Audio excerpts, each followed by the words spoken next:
right, you guys, welcome to another episode of Flourish Women Unapologetically Becoming a Better Me podcast. On today, I'm excited to be here.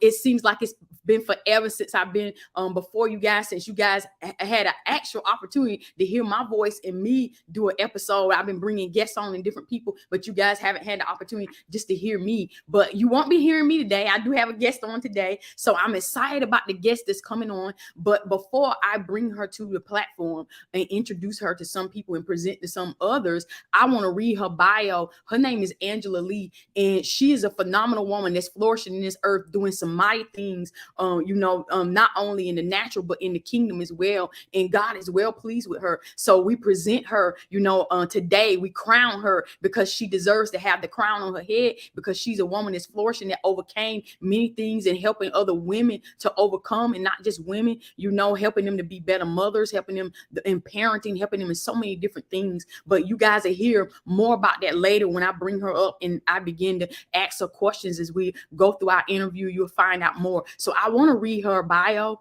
and so you guys get an understanding more about who she is. And as she begins to answer the questions, you guys will begin to understand and hear her heart and know her heart's posture as she interviews. So this is about her. I'm going to read her bio. Angela Legh is best known as the author of her children's fantasy book series. It's the Bella Santini Chronicles, which gives children and their parents tools and techniques for emotional balance. For over 50 years, Angela experienced abuse, bullying, and belittlement. And through that exposure, she developed emotional management methods. Angela has been featured in USA Today, and she is a columnist for the Los Angeles Tribune newspaper and magazine, and has countless other media exposures. And Angela is an international best-selling author with 8 published books. Angela is a conscious parenting consultant who shared the stage with Les Brown. I know Les Brown personally, so shout out to Les Brown, Dr. John, D. Martini, Bernardo Mayo, Michael Beckwith, Joe Vitale, Allison Larson, and Mo Rock, and then David Fagan, and many others. So Angela has done everything from speaking to C-suite level entrepreneurs about emotional intelligence and creating engaging children's videos. And when Angela isn't writing children's stories, she can be found hiking in the beautiful wilderness of Taos, New Mexico. So that is some about her, a little bit about her, and not a lot about her, but it's enough for you all to know and be able to understand the posture and position in her heart and who this royal diadem of a woman is. And so I am going to present to some and introduce to others none other than Angela Legh. So you guys welcome her to the show on today. It is an honor. It's an honor to have you here, Angela. Welcome to Flourish Women. Thank you so much. It's really an honor for me to be here and speak from my heart to your audience and you, because my heart is so full of the blessings of God, and I just want to help everybody to flourish. Awesome. Such a beautiful spirit you have, beautiful soul, and it's a blessing to have you here. So the first question that we're going to ask you is, tell us a little bit about yourself and who is the beautiful woman behind the smile? Oh gosh, I'm just like everybody else. I am, a mother. My kids are old though, and I'm a wife. And I write children's books, but even though they're engaging stories, action adventure stories, they have purpose, because what they do is teach children how to deal with even the most painful emotion. It also is important that children learn self-love, to Right. trust themselves, to trust in their soul, and know that their soul, through God, would never lead them astray.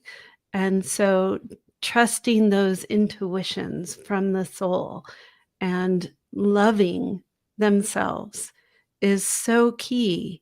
And that's what I impart in my books, that you are magical. You are magical, magical. Everyone is magical. And the magic that we carry is that spark of love that God plants in us. Yes. That spark. Awesome, awesome. So let me ask you this question. What inspired you to begin to write children's books? Well, okay. The easy answer to that is that I was writing a story for my friend's daughter, and I had no intention of publishing a book. I was just writing a story for her amusement, and it kept growing and growing. And then I realized that there are some really good life lessons woven into the story, and that's when I knew I had to publish. But the bigger picture is that in 2017, I lost my house in a wildfire. Mm. And I was in a marriage. I call it a toxic marriage, because he grew up with emotional injuries, emotional wounding, and so did I. And the way we looked at life was different based on our own emotional wounding. And those two viewpoints of life just clashed. Mm. And so um, I can't say it's he's to blame or I'm to blame. It's just that the combination of the two of us was toxic. Wow, wow. I tell you, it's something else when you're able to recognize, you know what I'm saying, when you're able to recognize within yourself, okay, this something is not right. Because when you do come from a place in a posture and position where you're wounded, you have a tendency to look at life through wounded eyes. It's through the Yes. perspective is skewed. It's not right. So I'm glad that you were able to recognize that. And I pray that your ex-husband, that he's worked out his soul issues, because those, whenever you have you are wounded like that, that's inner work you got to do. It's It soul, is. so it's dealing with inner healing in the soul. So hopefully that he had the opportunity to be able to get his freedom and walk in deliverance from that. And I really hope that that is the case. I don't have communication with him. Um, my leaving wounded him in a new, fresh way, Oh, and so really that inner work is something that he has to choose on his own, and he'll be guided by God into it when the time is right. right, right. So I got you. I understand what you're saying. So now, we're gonna talk about my definition of what a flourishing woman is, and we can hear what her definition is. And this is the exciting part, because I love my definition of the flourishing woman. So my definition of a flourishing woman is a woman that has many scars, but her scars does not define who she is. She has become a weapon of mass destruction to the kingdom of darkness, and a skilled tool utilized in the hands of God for the kingdom. Her experience in life have made her better and not bitter. Her aim and goal in life is to please God and give him every part of herself unapologetically, without regret or fear. And in this type of defining moments, as women that flourish, women that's flourishing, and anytime we're dealing with flourishing, we're talking about blossoms. That means you grow, you evolve, you intentionally become better. Because in this time and season that we have to be intentional, because we serve an intentional God. So we have to be intentional about us becoming better, us becoming greater than what we were and who we were. Because everybody used to be, but God can heal, God can deliver, and they unlock their kingdom authority because they understand who they are, and they're not having an identity struggle.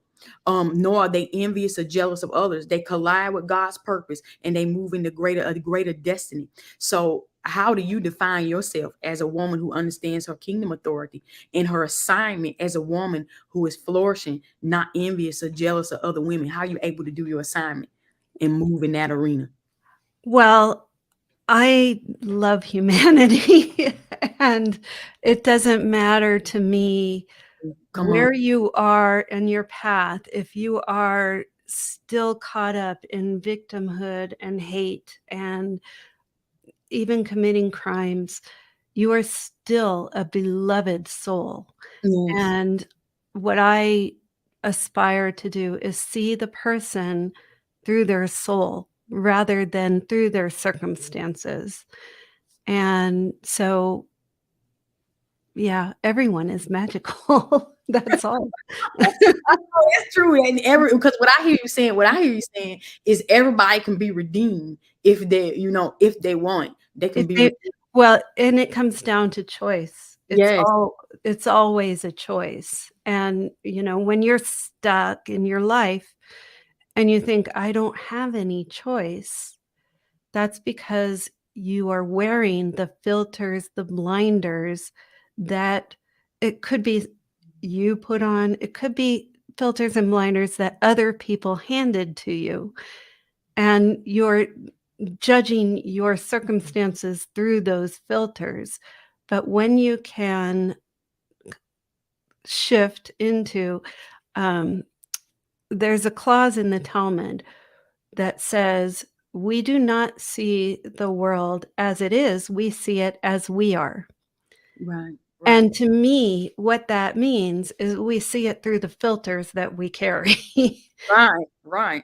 And it's always a choice. We can let go of those filters. And so that is where we can come down to the choice. Do we choose to align with the will of God, with our soul, and step forward in love? Or are we choosing into fear and lack and all the other things? And I don't mean that harshly Right. because a lot of people don't even realize that that's a choice that they're making. But it does come down to choice. God gave us free will. Right. Right. And we have to choose to be better, choose to walk in forgiveness, choose to walk in love. So you're right. It's a choice. It's a choice. It is a choice, yeah. And I believe strongly that we create our own purpose, our own path, our own destiny because of the choices that we make. That is so true, and, we touched on the fact that I lost my house in a wildfire, and often when I talk about that, people want to really go into pity and say, "Oh, I'm so sorry. It must have been terrible." And while I understand that this is how they're looking at it, to me, that was the refining fire Mm, that woke me up. I started to question, is this the life that I wanna live for the rest of my life? And I realized that no, I did not wanna stay in that marriage where I was unhappy. I did not want to stay in the job I was unhappy. So right, I stopped both of them and chose into a life where now I can be happy. right, right. So let's talk about that a little bit, because that I feel led by the Spirit of God to kind of for you to kind of minister right here at this point to women, because there's so many women, they want to be married, they want marriage, these single women out here, and especially those women in ministry, because I talk to a lot of single women in ministry, I minister to a lot of them, and oftentimes they want a wedding and not a marriage, and they don't understand, Mm, what I'm saying, they yeah, don't really understand, and then some of them, because of the lot of the pressures that they have as single women and they doing ministry, they got a lot of pressure on them, right? And mhm, some of them that's married, but right now they're in limbo because they're not happy. And my husband and I thing is, we don't believe in divorce, right? We don't believe in mhm, it. But in some instances, like you said, because you can marry wrong, because whenever you get married, I believe that it's a purpose partner. They're supposed to be a yes, purpose partner. And when you come together, your destiny, your purpose collide, and then you live, I call it as living out the Eden on earth. You know what I'm saying? And then these women, they're going through so much, and they're asking me, well, should I leave them? Should I said, that's, you know what I'm saying? That's up to you. You got to, you know what I'm saying? You got to make that choice. I can't tell you, you know what I'm saying, whether or not to leave your husband or not, you know, because I don't want to be responsible for telling you, yeah, go ahead. Now, it'll be different if they knocking you upside your head and they doing that, and it's, you know, you can end up being killed. I'll be like, yeah, you don't need to stay in that. But if it's something that what can be resolved, then yes, by all means resolve it. But I want you to minister right here at this point to women that could be in your situation, and you said, okay, I made the choice to leave, and they're thinking, well, I got to stay in this marriage, I got to do it, because, you know, the church, it puts a lot of pressure on you that you gotta, you know what I'm saying, that you gotta Yes. stay in this, you know, and some of that stuff, no, you don't need to be staying in. Like you said, that relationship was toxic, but because if you would have stayed there, I believe that it would have been like how I see it in the spirit, it would have been like spiritual damage, spiritual death that was It brought. would have been death. Yes. And and my advice or what I would say is if you are giving yourself away, if you are setting aside your needs, your wants, your desires to stay in a marriage, that is a toxic situation. And it doesn't have to be that he hits you, or in Right. my case, I could get yelled at for 8 hours straight. He would not stop yelling at me, and that does emotional damage. So the question is, do you feel that you have a voice? Do you feel like you are an equal? Do you feel that you have a sense of even who you are? Because when I left my marriage, a month later, I was in my apartment in the shower, and I started sobbing because I Mm. had no idea who I was. I Wow. gave so much of myself away to keep the peace, to keep the marriage. I would swallow my pride, I would swallow my voice, and that is is an unhealthy situation. When you are in a situation like that, you are not loving yourself. Right. The Right. first act of self-love I did was to choose me and leave the marriage, choose my needs, because my needs were not being met. And so I think when we look at the overall intention of God in our lives, God, yes, there are situations that we choose into that we are to learn from, and it provides soul growth. Yes. But once we come to that point of learning, do we need to stay in that situation? And for me, that fire was that point of learning where I was able to ask those hard questions. Is this what I want to do for the rest of my life? Is this in the highest good for myself and humanity if I stay here? And the answer was no. Mm. Wow. Wow. So that's good. So that's good. So thank you for giving that, sharing that, you know, nugget, because in this dispensation in time we're in, it's so important, you know, for women to know, women to understand, because they they think in their mind, okay, if I stay, I gotta stay because I'm not financially stable. I gotta stay for the children. I gotta stay. It's so many excuses and reasons, you know, and to me, it's a trick of the enemy, you know, the put in their head to make them think, okay, I can't do no better for myself, but you're not doing better now. The situation you in, it's a toxic situation, but now Yeah. you made an excuse to stay. You know what I'm saying? And it's crazy. I call it a hot mess. It is a hot mess. I was a hot mess. But I understand because I what I am, I'm a clairsentient, mean I feel other people's feelings, and I'm an empath. And so when you have someone who's a clairsentient empath, you are so vested in others feeling well that Right. you give up yourself. And this was my purpose, my life lesson was to learn Yes. that when you give up yourself, you're not in self-love. Mhm. And if you're not in self-love, then you are not on the path that God wants you on. Right. And so that was, yeah, I could not choose purposefully to hurt someone. And that was the hardest decision that I made, was to choose myself knowing that it would hurt him. Wow. Yeah. Wow, yes, and sometimes in life we can be in some tough situations, and like you said, when you have gifts and stuff like that, when you feel, because I understand, I feel too. I got gifts just like gifted, just like that too. Yeah.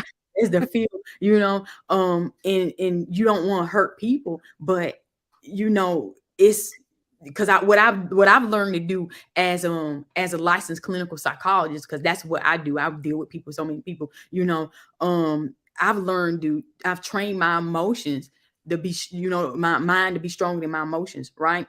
And that's how I deal with a lot. I train my mind to be stronger, and that's why I be like looking at these women like, no, come on, baby girl, like this is not good, and God is not going to be upset, because oftentimes they think that God is going to be upset that I Oh, won't yeah. give in, and different things like that. But like you said, when the situation is not good, and that's what I want them to understand, you can marry wrong, you know what I'm saying? You marry wrong for the wrong reason, for the wrong purpose, and end up living hell on earth, because maybe you moved out of your flesh, you moved because, oh, maybe the sex was good or something, you know what I'm saying? And then you moved into a marriage, and God never called you to that person, so And I would say that, um,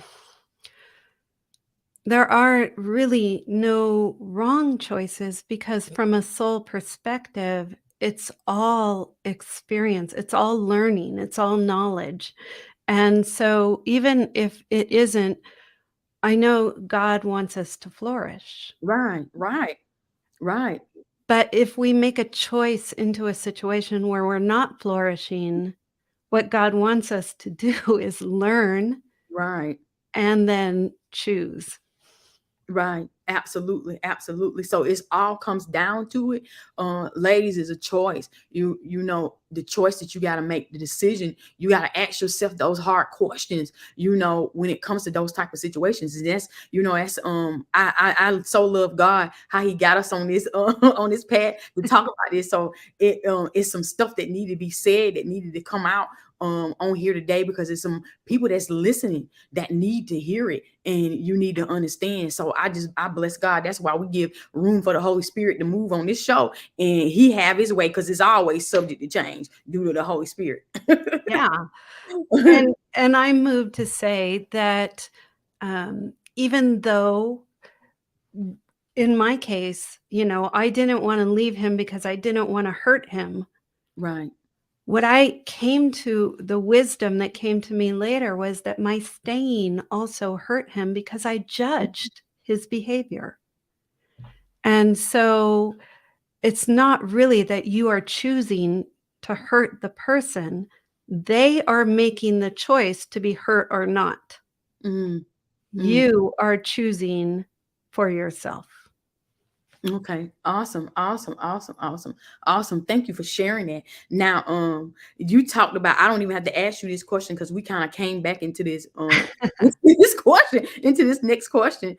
But what I do want to ask you is, during this process, what did you learn in becoming a woman that's flourishing, because you're flourishing in your life now, and how did that cause you to be unapologetic about who you become? Mm. You know, I have this short haircut, Okay. really short, it's like an inch long. I love it. I love it. Um, when I left when I left my marriage, I was not allowed to have short haircuts.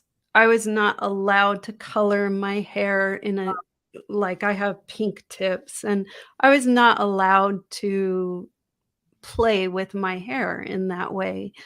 And the price that I would pay if I did do something would be too high that I would choose not to do it. And so, one of the first things I did after I left was I went and got my hair cut and I made it pink. I've kept it pink for now 5 years. Wow. Wow. And what that is just like, I'm going to self-express in a way that I want to, unapologetically. I don't care if anybody doesn't like pink hair. It's Right. what I like. Right. Right. And so so that's Express yourself, honey. Express yourself. Go ahead. Oh, yeah. that's the line is roaring. You're roaring within. Go ahead now. Roar, girl, roar. Well, and it's funny because Spirit just reminded me of, when my children were in high school, so 2 girls in high school, and this was back in the, what, 90s to 2000, and at the time, all these girls were getting the whale tail, kind of tattoo on their lower back, Oh, and so that it would show just above their if they had their pants down to the crack that this tattoo would show. oh, wow. And my daughters wanted, both of them wanted to go get this tattoo. Now their father was, "Oh, like, no, nobody's gonna get any tattoos." Mm, But I wanted to appeal to their sense. And so I said, so you're going to express your individuality by going out and getting the same tattoo that everybody else has. You're going to be a lemming and follow the crowd in order to express your individuality. mm, mm. Oh, I Yeah. hear you. I hear you. I hear you. So you saying, yeah, but if you want to express your individuality, why copy what somebody else got? So yeah, you want, be unique, be original. Yeah, well, and everyone is a unique expression of Yes. the divine. And so instead of trying to hide your uniqueness to blend in with what society says, or even, what the patriarchal church rules say, Right. it's okay for you to be you. Right. Right. Just be you, because that's who God made, is you. Right. Right. And quit trying to follow someone else, quit trying to express in the way someone else expresses, because you are unique and magical. Right. Right. Yeah, I love it. I love it. I love it. So, what advice or strategies would you give the women that may be struggling to understand and know and recognize that they can flourish and to trust the process and that they can move toward their destiny and their purpose in their life? Oh, the power of prayer, the power of meditation, the power of being in the present moment. There are all these things that can truly help you to flourish. And I've moved from being very religious to being a little bit more spiritual. And that doesn't mean that I don't acknowledge that there is God. I believe in God, Right, right, but I also acknowledge my soul. And I know that that spark that's in my heart is the light of God that shines through my soul. And so, what I would tell people is to truly feel that spark within and just sit with it. You don't have to do a mantra, you don't have to say a prayer, you don't have to do anything, but become comfortable sitting with who you are and just feel, because I know that all of us have angels, and our angels speak in our ears and they whisper words of love and encouragement. And if we had Mm. open eyes and we could actually see how much help we get from the angels, we Right. would all we would all know that we're never alone. But um, it's being able to truly feel this light of love that you are, and and once you can shine it on yourself, then you can shine it in the world. Because unless you do that, unless you can accept this love light of yourself on yourself, you cannot truly be love in the world. Right, right. That's good. That's awesome. That's good. Thank you for that. Thank you for that. Now, let me ask you this: what makes you want to be authentic and unapologetically become a better version of you, while in the process of helping others to become better unapologetically? Oh gosh, that is such a it's such a deep question. Um, so immediately after the fire, my first published book was called Ignite Your Life for Women. Mhm. And I was just one of 35 women where we wrote stories of inspiration and, how to overcome adversity. And my story was about forgiveness. Oh, wow. Yeah, and it was learning how to forgive the fire, the circumstances of my life, but also how to forgive those years of abuse that was in my marriage and in my childhood. Mm. And that doing that is that internal wounding um, work that we have to do. Right, right. And for me, um, the Ho'oponopono prayer, I'm sorry, please forgive me, thank you, I love you. When you're picturing the person who you have an issue with and just saying that over and over. What I teach is that forgiveness is not something you do for anyone but yourself. Right. Because when you carry the load of resentment, you're Mm. not hurting anyone but yourself. Right, right. So forgiveness is the gift we give ourselves when we are free of that burden of resentment once we make that choice. No, awesome, awesome. I believe, forgiveness is the key to so many people in their lives where they deal with, because what we see Mhm. manifesting now, the fruit of it is rejection. People being rejected, they experience so much rejection. They're wounded, have soul wounds, and we Oh. see the manifestation of those things. And the root of it is them not walking in forgiveness, them not forgiving. So you see now so many people with health issues and they bitter and so many different things that's going on and they're experiencing so many things. But I believe that forgiveness is a key because it will Yes. unlock some things in their life and they'll be able to move forward in certain areas where doors seem like doors were closed or cycles that keep being repeated. But if they walk Mhm. in forgiveness and walk in love, then they'll be able to move forward. Yes, and because because, um, those cycles of patterns of behavior are what they are mirrors showing us our own internal wounding. Come on, Angela, come on. You know, why is Well, and what I teach in my children's books, it's actually in the second book of the Bella Santini Chronicles, is about victimhood and the victim triangle.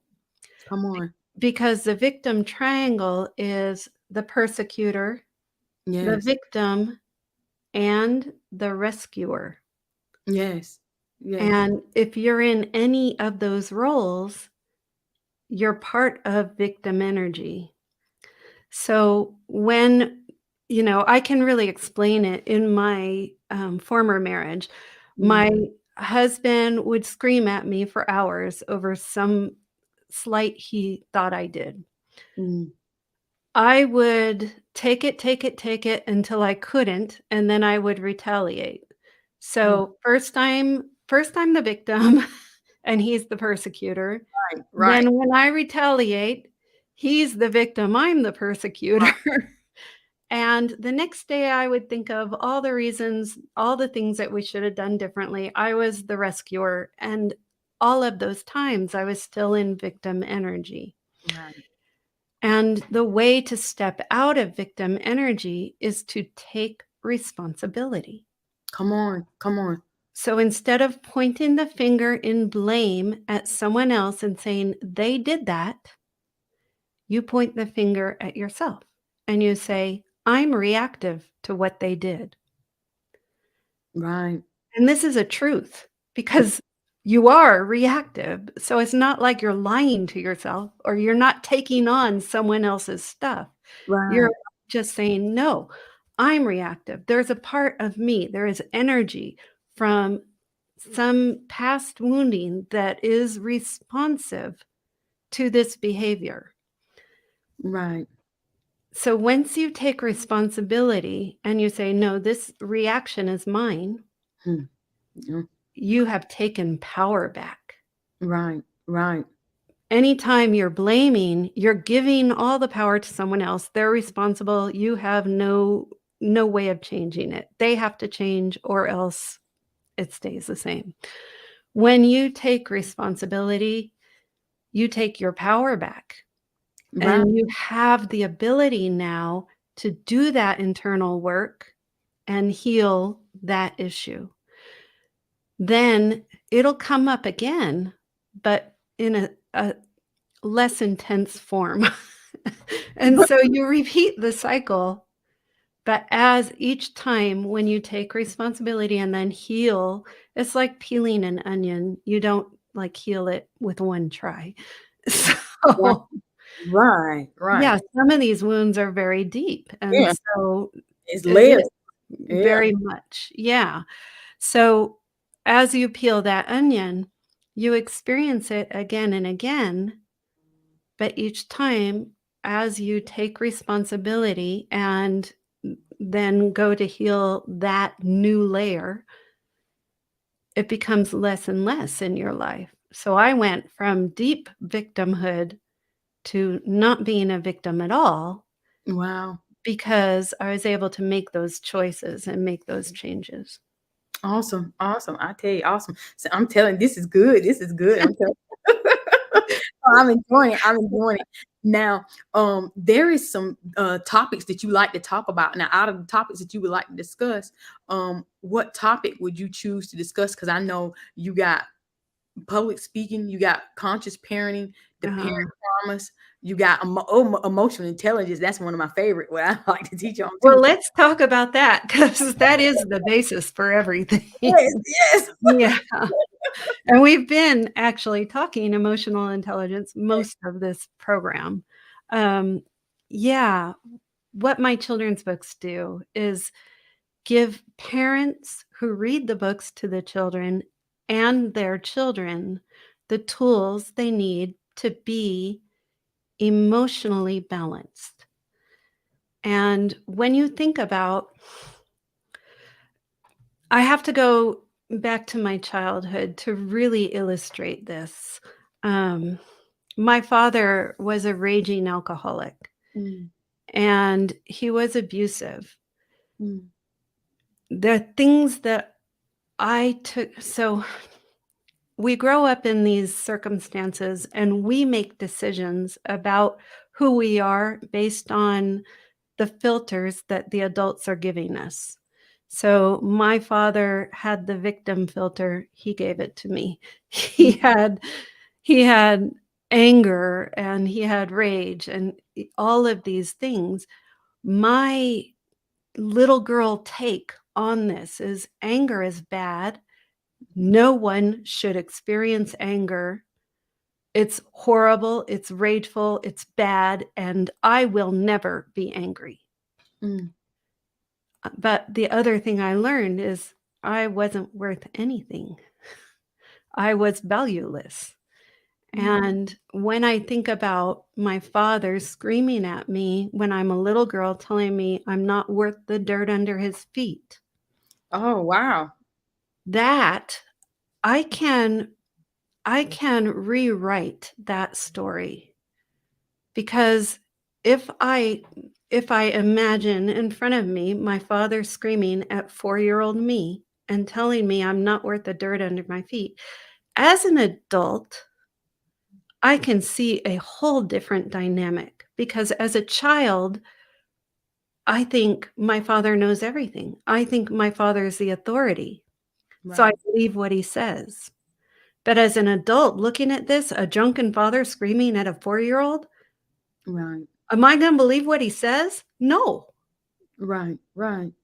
So the adult me can step into, in my imagination, that picture, pick up the child me, and tell the truth. This guy is so off his rocker. He's crazy. He's drunk. Don't believe a word he says. Right. And you are magical and you are and just fill that little child me up with love, and that rewrites the story. Right. Right. So then we can step away from that idea that I'm worthless and say, "No, I'm I'm a divine extension of God's will, and I am so worthy." Yeah. Yes, yes, yes. Awesome, awesome, awesome. So that's great. Now, is there anything else you'd like to share with our listeners that we didn't discuss? Oh, there are so on my website, I have, um, if you click on the parenting link, it takes you to the Parents Promise website. Excuse me. The Parents Promise is something that I wrote. It's in my children's books, and it's a promise to honor the emotions of for the parent to honor the emotions of the child, and the child's promise to honor the emotions of the parent. Oh, wow. Because we are all emotional beings and we have moments. And so, um, one of the things that I'm I'm very vocal about is, not telling a child, "Don't cry," Right. Yeah, because it's teaching because them not to express their emotions. exactly, and the repression of emotions. My father was the, poster child for the repression of emotions Yeah. because his father thought that he might be gay. His father thought that he was not acceptable, and his father tried to change him. And this understanding came to me when my aunt told me, "Oh, Jimmy was such a sensitive child." Mm. I was an adult when she said that, and my head exploded because I was like, "No, he was the monster in my house." And how do you put together this sensitive child and this monster? And what I realized in that moment was this thread of generational trauma Mm. of my father being not acceptable to his father, so I'm not enough. My father drinking Mm. to Suppressing him not. avoid, suppress, repress this painful feeling that he didn't wanna feel.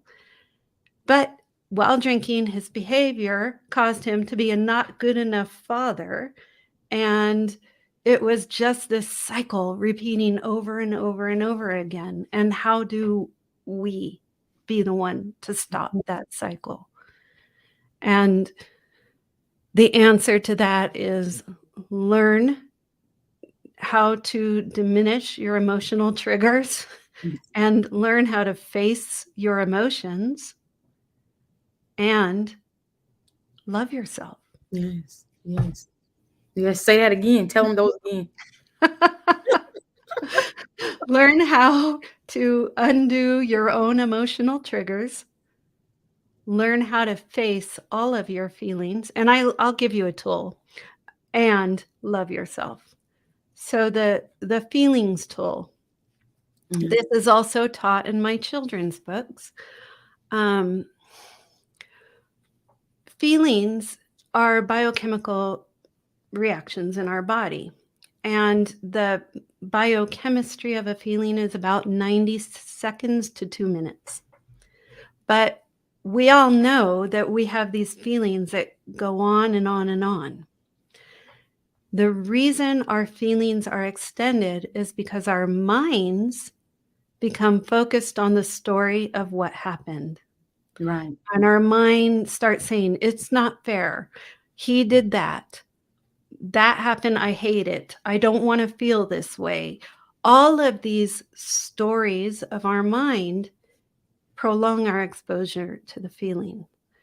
So when we have a tool that allows us to disconnect our mind from the story, then we can experience the feeling in safety.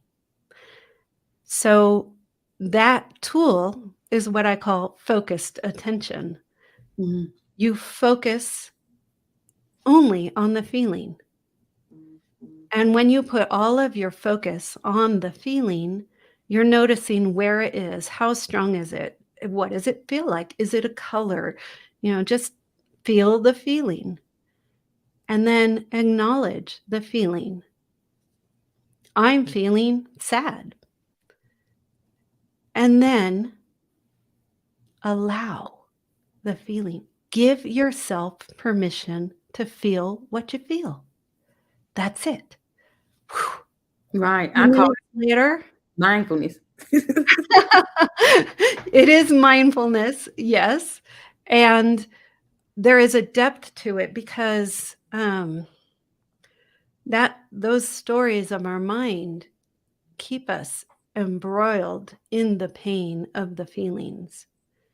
So when we can disconnect the story and focus solely on the feeling can dissipate. Right. And Right. our mind will return to the story, and the feeling will come up again, and we do it again, and the feeling dissipates. But when we think about those really intense feelings like grief, how many of us try to put on a good face and go about our day and really just kind of stomp down that feeling of grief? What if you gave yourself permission to feel it? Right. Right. What if you said, "Hey, I have this podcast, but for this moment, I'm really feeling this and I just need to allow it." And that's really what the message Mm. is that we don't need necessarily to manage our feelings. We need to allow them. We need to manage our thoughts Right. Come on, because our thoughts girl. Yeah, come on, girl. Come on. That's the truth. That's the truth. Yeah. Yeah, our feelings are just information. They're telling us how we feel about our circumstances. That's truth. Yeah. It's not a lie how we feel. Right. Now, our mind can create a story that makes us feel a Yeah. way that Come on. is inappropriate for the circumstances, but we still feel the way we feel. And so allow your feelings, but pay attention to what your mind is telling you and rewrite those stories so that they serve you. Right. Good. This is good. I like it. I like it. Yeah. And then we in mental health awareness month too. So It is. How perfect. I know. So I love it. I love it. I love it. I love it. So now, my next question to you is, who has influenced you? Who in your life who's influenced you the most, whether it's spiritually, professionally, or personally?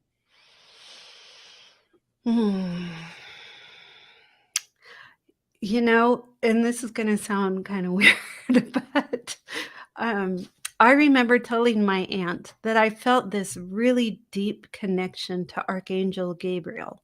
Mm, And that is, I think, the biggest influence of my life. mm. And I have since learned that many of us are, from these angelic houses. And I believe that my soul is from the house of Gabriel. Oh, wow. And that's kind of where that connection comes in. But just the influence of this unconditional love for everything and everybody, and how we can express that in the world, because the more of us that can get tapped in to that unconditional love, where it's not tolerance, Mm. it's actually love and acceptance. Right, right, Yeah. right. Good, good. So, if you could do things over and turn back the hands of time, what would you do differently? Mm. Wow. Okay. Um, my pat answer would say I would go and tell 10-year-old me a lot of the wisdom that I've gained from my lifetime. But if I did that, would I have the wisdom? Mm, And so yeah. I don't know necessarily, even though I do, when I finished writing n the first 2 books, I was like, "Oh my gosh, if I had those books when I was 10, I could have made a lot of different choices in life." And if I had those books, I would have gained the wisdom, right? 'Cause Right, I would s have the wisdom, right, but there and for me, in order to gain the wisdom, I had to go through the trials of my life in order to get to where I am. right. Because if you would have been able to tell your 10-year-old version of yourself that, you would have aborted the process, and then Yeah. so you know, process. So yeah, more than definitely, I understand that one. Now, can you share with us if you have anything coming up on the horizon? Oh, the 3rd book is coming out. Okay. I'm very excited. Yeah, book 3 of the Bella Santini Chronicles, so now it's truly a series. They say it's not really a series until you put the 3rd book out. But I'm writing book 5, so Wow. Wow. I know that it is a series.